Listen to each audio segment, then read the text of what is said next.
Hello दोस्तों, मैं MCSC academy बस्ती के इस यूट्यूब चैनल पर आपका स्वागत करती हूँ। जैसा कि दोस्तों मैंने बताया था कि मैं नेक्स्ट वीडियो में आप सभी को इंग्लिश ग्रामर की सारी सिलेबस कवर करूँगी। तो मैं सबसे पहले सारे सिलेबस के साथ आपके साथ डिस्कशन करना चाहती हूँ। उसके बाद हम लोग क्लास स्टार्ट करेंगे। तो सबसे पहले ग्रामर की क्लास स्टार्ट होने से पहले हम सभी ये जान लेते हैं कि हमें पढ़ना क्या है। What is about syllabus. देखिएगा, पहला हम सभी का सिलेबस है सिंटैक्स। सिलेबस में पहला point syntax, sentence, tense, voice, narration, interchange of degree, parts of speech, synthesis of sentences, transformation of sentences, syntax, question tags, articles, phrasal verbs, removal of the two, common errors, subject verb agreement, non finite verbs जिसमें हम सब्जीरन, participle और infinitive की study करेंगे।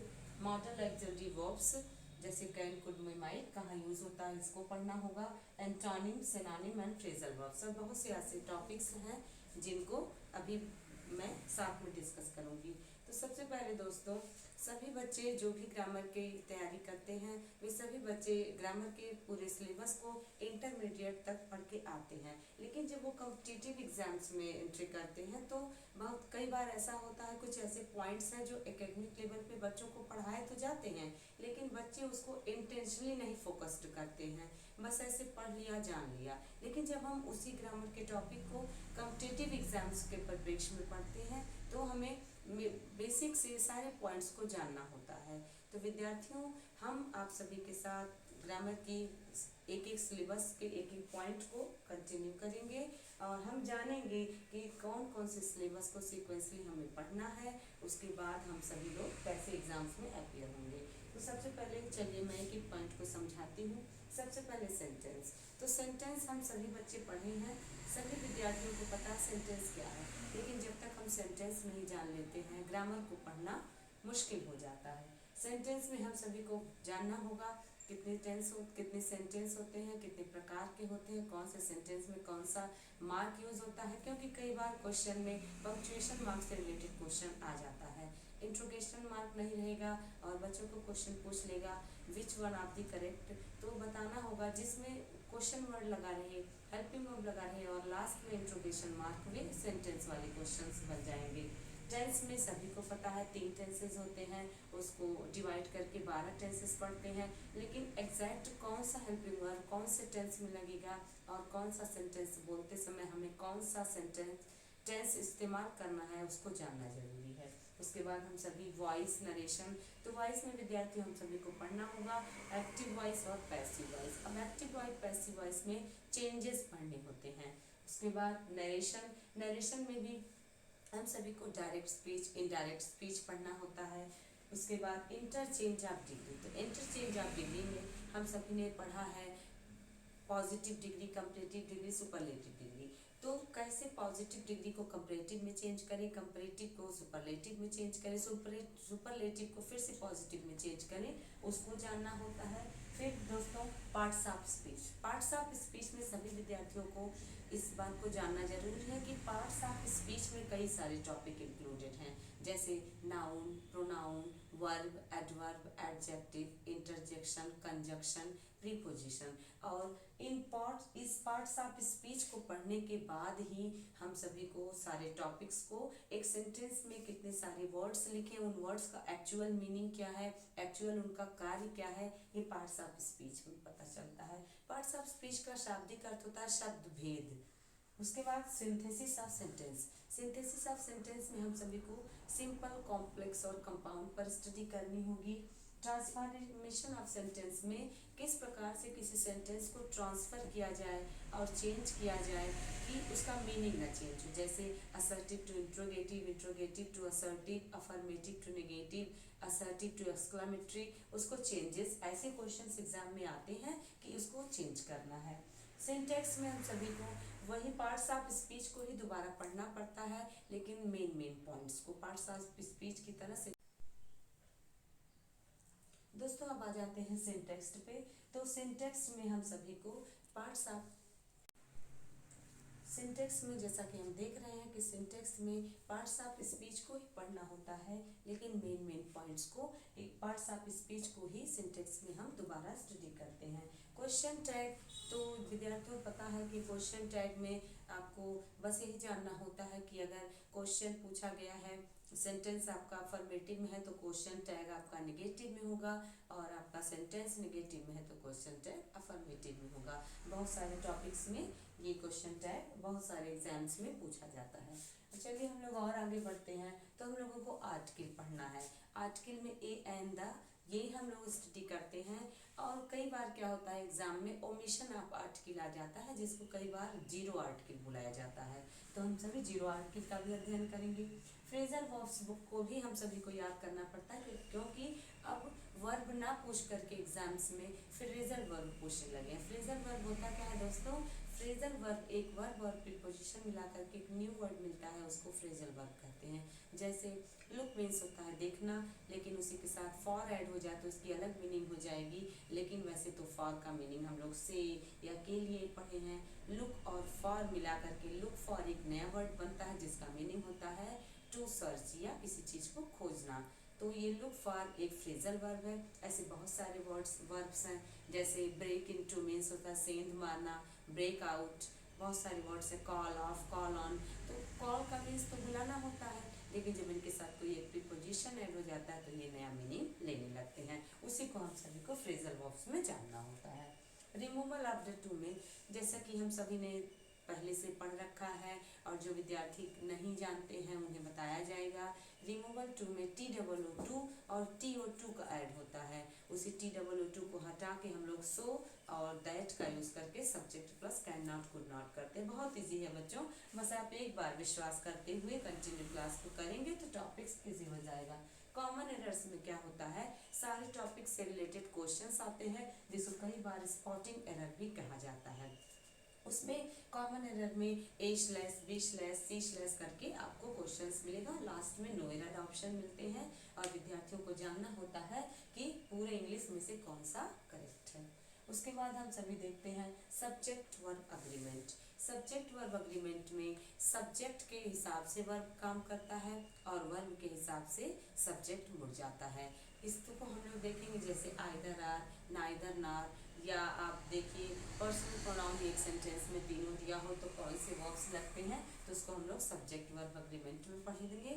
और उसी को subject verb Concord भी कई बार एग्जाम बुक्स में मिल जाता है। फिर हम लोगों को स्टडी करना है non finite verbs. Non finite verbs में हम सभी जिरंड, पार्टिसिपल और इन्फिनिटिव पढ़ेंगे कि वर्ब किस प्रकार से जिरंड बन जाता है, मीन्स नाउन, और वही ING फॉर्म कैसे सेंटेंस में एडजेक्टिव का कार्य करता है, जो पार्टिसिपल में जानना है, और किस प्रकार से वर्ब विदाउट टू और विथ टू के साथ इन्फिनिटिव में आता है। उन सभी को हमको पढ़ना, और विद्यार्थियों को पूछ लिया जाता है कि अंडरलाइन करके ये वर्ड क्या है, एडजेक्टिव है, जिरंड है, या एक्चुअल क्या होगा। ठीक है, तो पार्टिसिपल भी तीन प्रकार से हम सभी को पढ़ने हैं, प्रेजेंट पार्टिसिपल, पास्ट पार्टिसिपल और परफेक्ट पार्टिसिपल।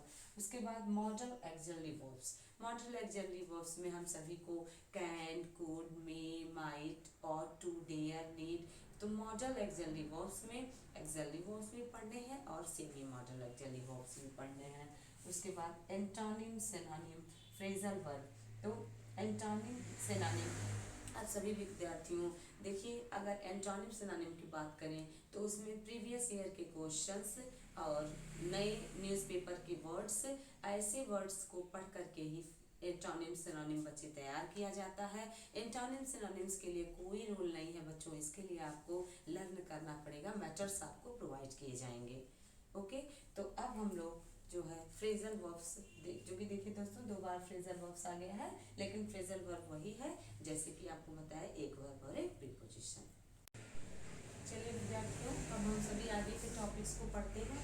जैसा कि हम सभी का फ्रेजल वर्ब्स हुआ था, उसके बाद हम सभी को अपने सिलेबस में पंक्चुएशन पढ़ना है।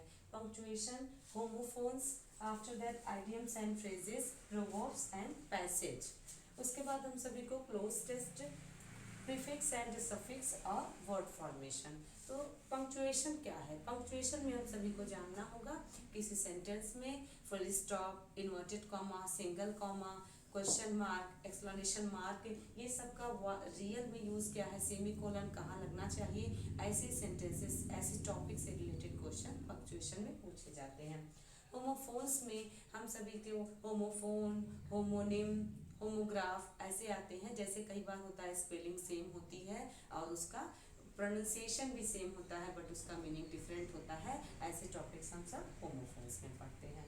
After that idioms and phrases. Idioms and phrases में भी बच्चों रटना पड़ेगा, इसका कोई रूल नहीं है आइडियम्स एंड फ्रेजेस में, लेकिन एग्जाम्स में आइडियम्स एंड फ्रेजेस पूछने का क्रेज बढ़ता जा रहा है। जैसे अगर हम आपसे कहें कि ये चीज़ शॉर्ट में कर दो, तो हम शॉर्ट में ना करके शॉर्ट वर्ड यूज करके हम कह दें I told you in a nutshell. In a nutshell का मतलब ही होता है शॉर्ट में बताना, है ना। तो ये जो इन अ नटशेल है ये आपका एक आइडियम है।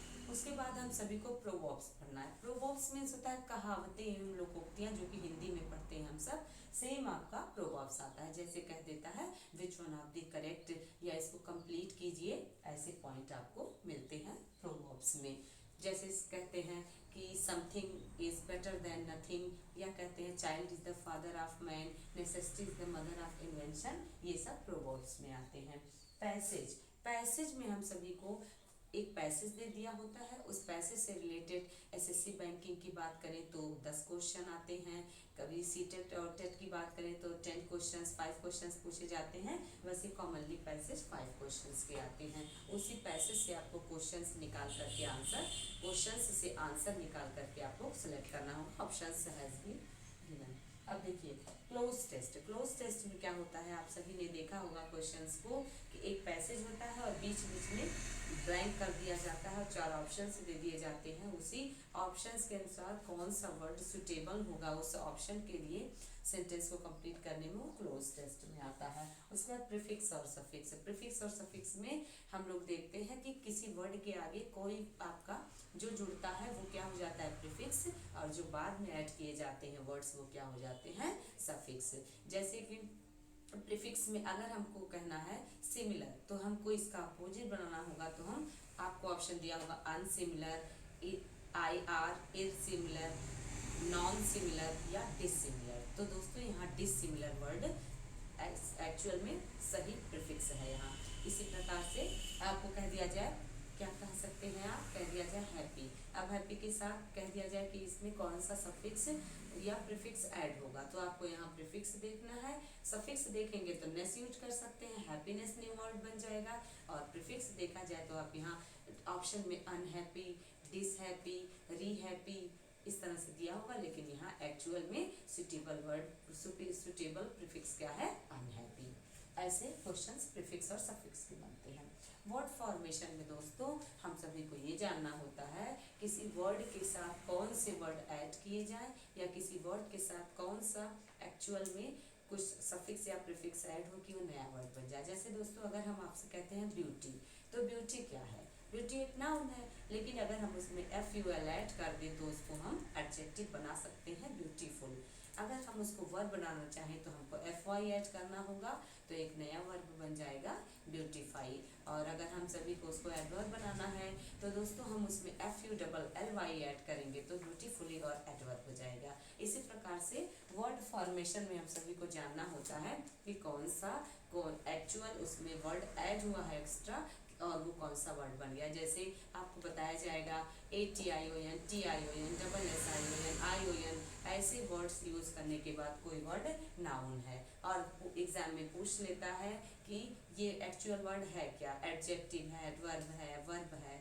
दोस्तों ये सारी जो हमने सिलेबस को बताया वो सभी किसी भी इंग्लिश एस्पिरेंट एग्जाम के लिए कोई भी विद्यार्थी हमारे इस YouTube चैनल को देख करके अपने कॉन्सेप्ट क्लियर कर सकता है। और विद्यार्थियों मेरा lecture SSC, banking, TGT, PGT, LT, GIC या एकेडमिक बच्चे भी चाहें तो स्टडी। हेलो विद्यार्थियों, तो मैं आपसे बता रही हूँ कि आप सभी इस सारे टॉपिक्स का नोट्स बनाना स्टार्ट कर लीजिए, और कंटिन्यू आपको वीडियोस एक नियमित समय पर प्रोवाइड की जाएंगी। और दोस्तों उम्मीद करते हैं मेरा ये छोटा सा प्रयास आपको पसंद आया होगा। और विद्यार्थियों मुझे सपोर्ट कीजिए, और आप सभी लोग अपने स्टडी के आपको और धार दीजिए और कंटिन्यू कीजिए। थैंक यू दोस्तों।